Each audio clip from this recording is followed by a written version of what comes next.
Eh bien, écoutez, merci beaucoup de m'accueillir aujourd'hui en distanciel et avec une voix un petit peu nasillarde et je m'en excuse. Du coup, j'ai le plaisir d'être là aujourd'hui pour parler des questions de mobilité des jeunes ruraux. Je vais essayer de le faire, par exemple, la sociologie, essayer de le compter un petit peu. Déjà, d'où est-ce que je parle? Moi, je suis donc Clément Inversé, je suis maître de conférence en sociologie à l'université Toulouse-Jean Jaurès, au laboratoire le CERTOP, qui est rebrandé Utopie. Et je m'intéresse depuis 2017 maintenant aux questions de ruralité, de jeunesse et de précarité surtout.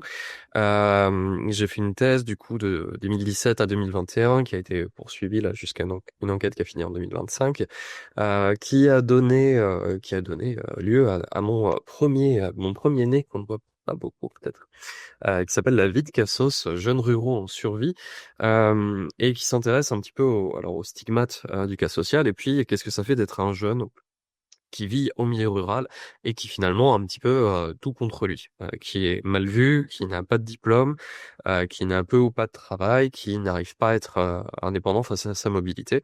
Qu'est-ce que ça fait quand au niveau social, sociologique, on est dominé un petit peu de toutes parts? C'était la question que j'ai essayé de me poser initialement. Et pour ça, j'aimerais avant tout peut-être définir ce que moi j'entends par rural et comment on peut le considérer, parce qu'on en parle beaucoup et en fait c'est un terme qui est très vague. À mon sens, on peut considérer qu'il y a trois approches de la ruralité qu'on peut avoir. Une approche, on va dire, subjective ou parfois folkloriste, une approche morphologique et une approche fonctionnaliste. Terme un peu compliqué que je vais essayer d'éclaircir. La première, l'approche subjective, c'est de dire à partir du moment où j'ai l'impression que c'est du rural, on est dans du rural, pas besoin de se questionner. Quand ça me semble évident, ça l'est. C'est intéressant, ça facilite l'accès au terrain. Il y a des enquêtes très bonnes qui ont été menées comme ça. La difficulté, c'est de savoir ce qui fait du rural ou pas. Euh, pour vous donner des exemples, j'ai des collègues et des amis qui sont à Paris et quand ils viennent chez moi, j'habite dans une ville de 28 000 habitants en périphérie d'une métropole. Ils me disent, on vient dans ta petite campagne, qui pour moi est pas du tout une campagne. Et à l'inverse, j'ai des enquêtés en milieu rural qui me parlent de ces grandes villes dangereuses où les gens roulent vite, où tout le monde est stressé et où apparemment au moindre regard de travers, on peut se prendre un coup de couteau. Et en fait, ces jeunes me parlent d'Angoulême. Qui ne me semble pas être une grande ville très dangereuse, etc. Tout ça pour dire que finalement, cette approche dépend d'où est-ce qu'on se situe. Les deux autres approches, pour aller très vite, il y en a une qui est par rapport à de l'éloignement à l'urbain, qui me dérange un petit peu puisqu'on hiérarchise les territoires. C'est-à-dire effectivement, plus on est éloigné du centre urbain, plus on serait rural. La difficulté, c'est de considérer que finalement, l'urbain, encore une fois, et la métropole encore plus, c'est tout. Finalement, on reste avec une définition un peu stricte en densité de population, qui serait de dire c'est un territoire avec une faible ou très faible densité de population. Ça nous permet quelque chose d'intéressant qui est de pas porter des représentations. On l'a dit tout à l'heure, il faudrait pas dire la ruralité, mais les ruralités, puisque en fait c'est 70% du territoire, c'est un tiers de la population, et donc on est sur une multiplicité d'expériences. Ce qui fait que moi, lorsque je vais parler de la ruralité, je parle d'une ruralité en particulier, celle du sud-ouest de la France, qui globalement semble plutôt favorable. On a des taux de chômage qui sont pas trop mal, on a une démographie qui est plutôt stable, voire positive. On a de l'héliotropisme, une attirance vers le sud. Bref, on a un territoire qui est plutôt favorisé. Et ma thèse s'appelait Les oubliés du pays de Cocagne. Qu'est-ce que ça fait finalement quand on a l'impression d'être dans une campagne qui nous semble plutôt favorable, en tout cas, et que nous, on est dans de la précarité. Pour un dernier élément pour situer un petit peu mon propos. J'étais invité à une conférence de la FEV il y a quelques mois, maintenant il y a 6 mois, et à la fin de ma conférence, on m'a posé deux questions, l'une après l'autre, qui m'ont fait beaucoup rire. La première étant, toutes les deux étaient très inquiètes sur la jeunesse, qui était de dire, mais Heu, c'est terrible, ces jeunes, qui, partent du territoire et qui font mourir les campagnes, qui abandonnent, leur territoire et cetera. Pourquoi pas? Et l'autre question, c'était, bah, ouais, c'est terrible, ces jeunes qui restent sur le territoire, qui n'ouvrent pas leur horizon, qui, restent bloqués dans cet immobilisme et cetera. J'en conclus donc que peu importe ce que fait la jeunesse, c'est mal. Donc à côté de ça, ça crispe énormément sur les mobilités. Finalement, les jeunes qui partent, c'est pas bien et les jeunes qui restent, c'est pas bien non plus. En réalité, c'est pas tous les jeunes. Les jeunes que j'enquête, moi, ceux qui sont stigmatisés comme des cas sociaux, par exemple, eux, on aimerait qu'ils partent. J'ai discuté avec dans mon enquête, j'ai discuté avec des politiques, des hommes et femmes politiques locales qui m'expliquaient qu'en fait, c'est pas les bons qui partent. Ce qu'ils aimeraient, c'est voir une jeunesse qui puisse s'insérer, qui fasse vivre la vie associative, qui puisse entraîner un petit peu de changement, qui soit mobile, qui soit dynamique, qui fasse des enfants, qui soit mobile. Et cette jeunesse, en fait, ils ont l'impression qu'elle part en ville faire des études et puis qu'elle reste en ville, parce qu'il y a plus d'opportunités professionnelles. Les jeunes qui restent, finalement, ils ont l'impression que bah, ce sont des jeunes qui sont désagréables, pour lesquels on appelle la gendarmerie. J'ai un entretien que j'ai pu faire avec un adjoint au maire qui s'occupait de la jeunesse dans un petit bourg, qui m'a à ce discours, les jeunes partent et c'est terrible. Pourtant, on s'est investi, on a fait un skatepark, on a une salle informatique à la mairie. Qu'est-ce qu'ils veulent de plus, les jeunes? Bon, bah, les jeunes, ils veulent du travail, de la formation locale, avoir des possibilités de mobilité, des possibilités d'avenir sur place, surtout plus qu'un skatepark. Mais j'ai pas osé répondre ça. Euh, et bref, il y avait ce discours, la jeunesse quand même, on fait tout pour elle et puis ils partent. Et en avançant un petit peu dans l'entretien, j'arrive vers la fin et puis je lui demande s'il y a des problèmes qu'il rencontre dans sa commune. Et du coup, il me dit, bah oui, c'est tous ces petits cons qui passent leur temps sur leur scooter, ils font du bruit, je suis sûr qu'ils fument du chichon, enfin, c'est terrible. Un jour, je vais prendre mon fusil et tirer en l'air pour les faire fuir.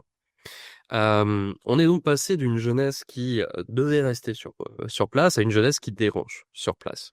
Et donc la question c'est, plus que de se demander est-ce que les jeunes sont mobiles ou pas, c'est quelles sont ces formes de mobilité. Ce qu'il faut bien comprendre, c'est que la critique qui est souvent réalisée, c'est que les jeunes ne bougent pas beaucoup. C'est-à-dire que, beaucoup de gars du coin, en fait, restent dans le coin et donc la première critique qui serait de dire: «Bah, ils n'ouvrent pas leurs opportunités». On pourrait lui apporter un contrepoint qui serait de dire que, moi j'ai des amis à moi qui sont nés à Paris, qui ont fait leurs études à Paris, qui travaillent à Paris et qui vont certainement mourir à Paris. Et rester dans la même ville, ça n'est pas une problématique lorsqu'on est en métropole. Par contre, quand on vient de Bourganeuf, de Barbezieux-Saint-Hilaire ou ailleurs, ou Saint-Sulpice-le-Déluge, ça devient d'un coup un problème. Comme si la ruralité était quelque chose qui était très limitant.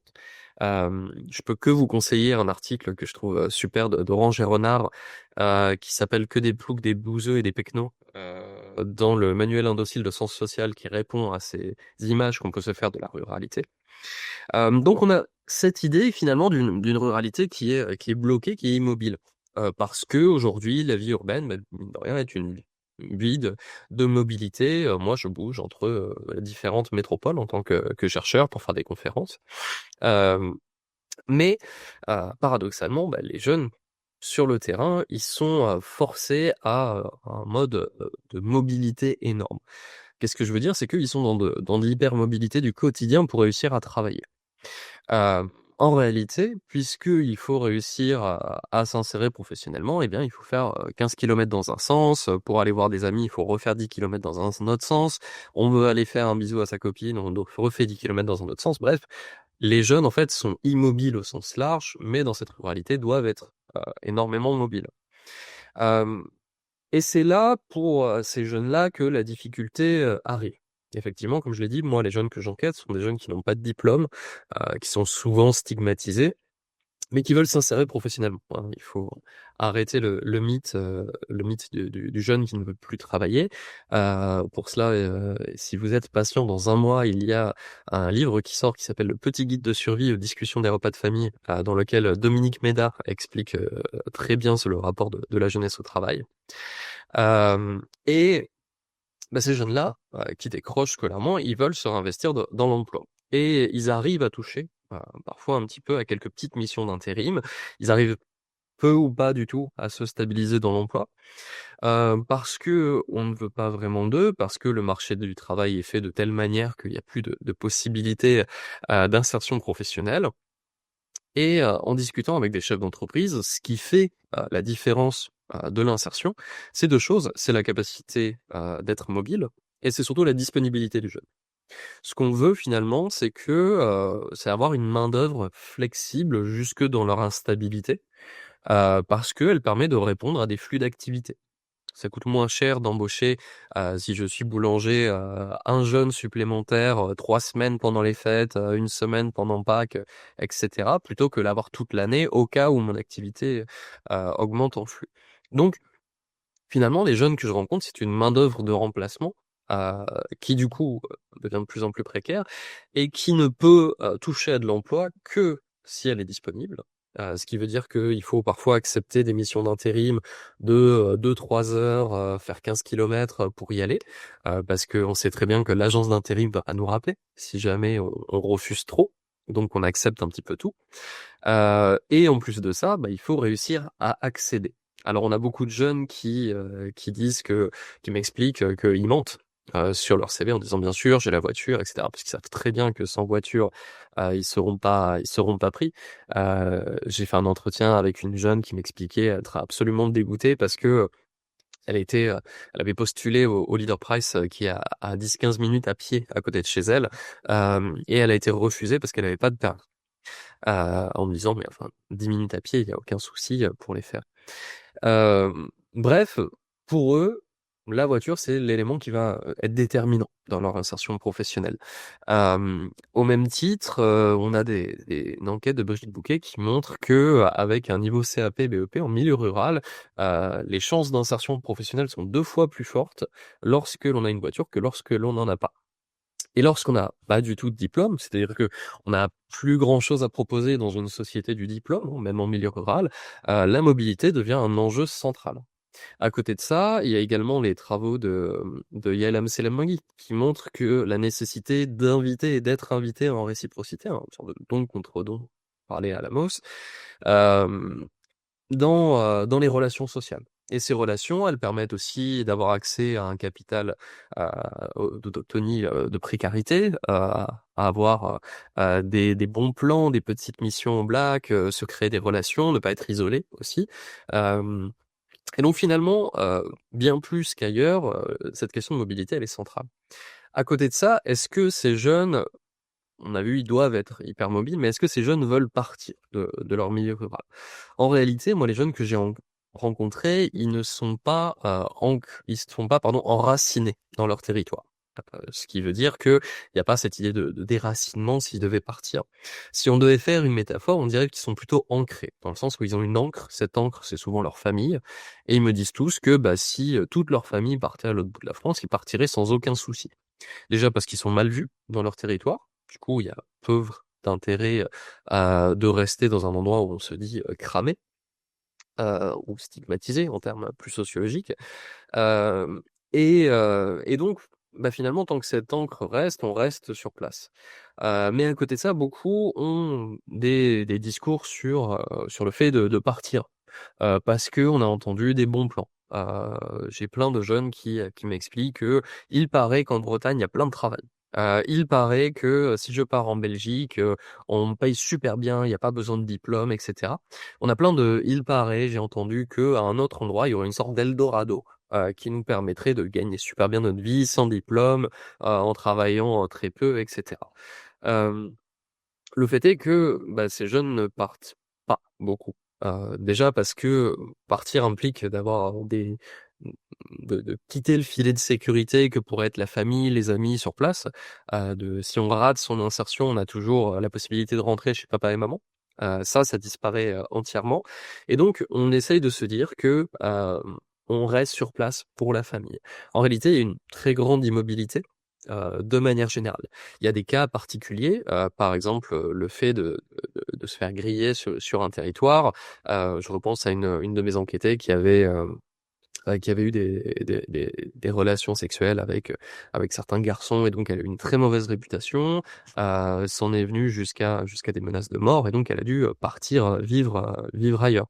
Un autre enquêté qui avait volé du cannabis à un garçon qui était plus ou moins dans une sorte de gang et qui a aussi dû partir de chez lui. Mais de manière générale, les grandes mobilités de ces jeunes sont plutôt rares.